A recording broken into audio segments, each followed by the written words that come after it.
Amy Tan, who, my gosh, you are the queen of not only pages about yourself, but beautifully designed pages using a lot of disparate elements. Thank you. I'd like to think that I focus on myself, but really just in a happy way, right? I want to document I think what's you do happening. such a brilliant job of finding ways that aren't just like, this is a picture of me in the mirror, to, you know what I mean? You do beautiful photography all the time. Thank you. I really appreciate that. I think that this layout, for me, I really wanted to focus on what I was currently loving, and that's part of the way I pick those elements from random places and put them together onto a page. Very cool. And you're going to walk us through that process, right? Absolutely.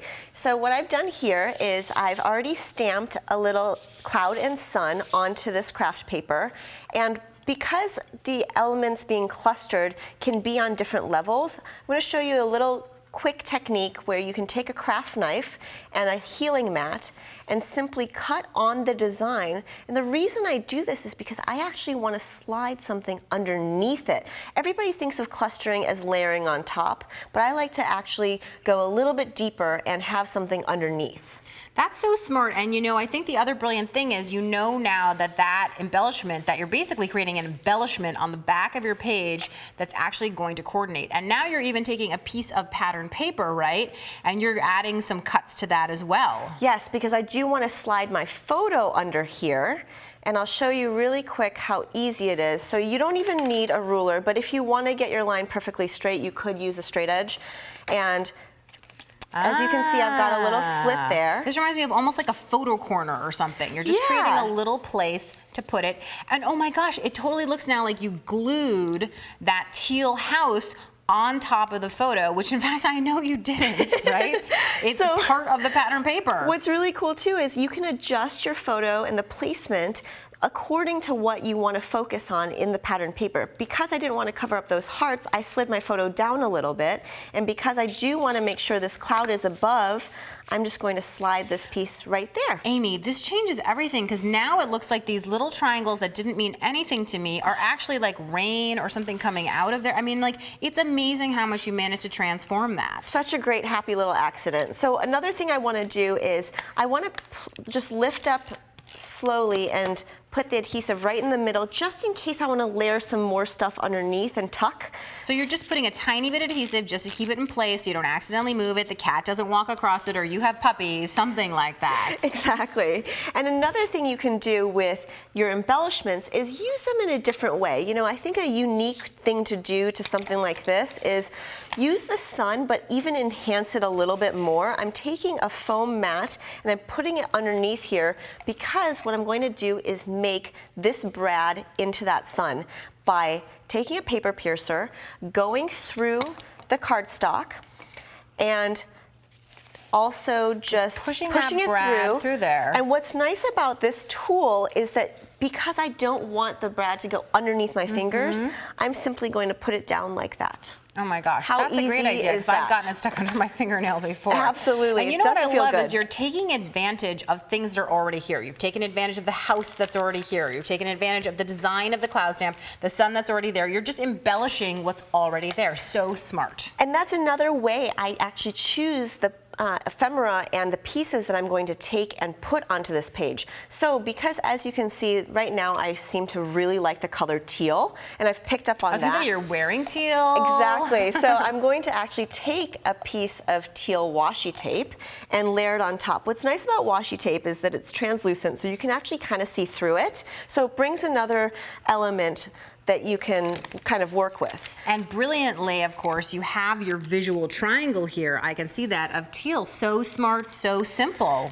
Right. And because I want to add some dimension to this, I've taken puffy stickers, and you can just choose what appeals to you. That's the best part of scrapbooking for yourself. I have to be honest, when I looked at those puffy stickers, I was like, those are super crafty. I would never buy those. But actually, you make them look so cool. And part of it, I think, is the incredible contrast that you're doing, right? Where you're creating different kinds of elements that all have a different feel, so your layout doesn't feel the same. It's active and interesting.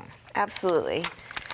So tell us a little bit about the reason you're picking the elements you're picking, because to me it looks like you're just sort of randomly grabbing stuff, but I know that's not true. So it is partly true. I just know that I gravitate towards certain designs, and I want to use the things that I like. I am tired of hoarding things and having things laying around. I know that I want to use certain colors that I want to highlight. Here's another teal element. This is a glittery brad. So you can just randomly put it somewhere and poke it through. What's nice is that they come in different sizes, so you can have a big one and a small one. Here's actually a gold one. And I noticed too that you're mimicking the same shapes over and over. You had the hearts on the front of the paper, and then you mimicked that again with that heart puffy sticker. You had the circle from the gold brad, and then you mimicked it not only with the world map, but the turquoise glitter one and the small brad as well. Not to mention the hole in the birdhouse right there. Absolutely. I think that if you can choose those things, whether you're conscious of it or not, I just kind of pick the things that I'm drawn to. I love these wooden embellishments. I like leaving them plain, but you can paint them if you'd like. And I'm just going to go ahead and adhere it with some liquid glue. I always think those glue pens are cool because you can get into the little narrow areas, which is important. Or otherwise, I end up with a tape runner and I'm rubbing off part of the adhesive. I mean, I do that too, and it's fine. You can do it. Yeah, so before I put this down, I'm just going to go ahead and, because I'm not going to slide anything under there, I'm going to commit to the paper and put that down. It's a big commitment. So another thing you can do is you can put brads through your buttons. So if I want to put this here, let's say, I'll go ahead and poke my holes and take two little brads and thread them through. Thread them right through those holes. Yeah.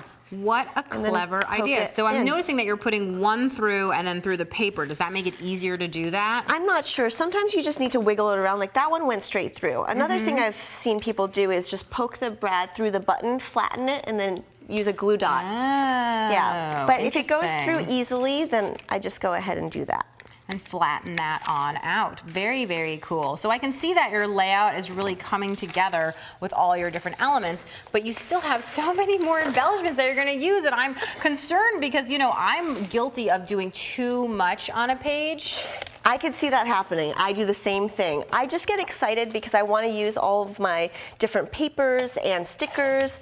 I'm big on making these current lists too. So basically, I've got a journaling card here that I'm trimming. So you just trimmed it out of a regular sheet of paper. You're going to use it as your journaling. And if we look right back at the finished layout, I can see how you have all these disparate elements pulled together so easily using color and texture and layering and so many great ideas. Thank you, Amy.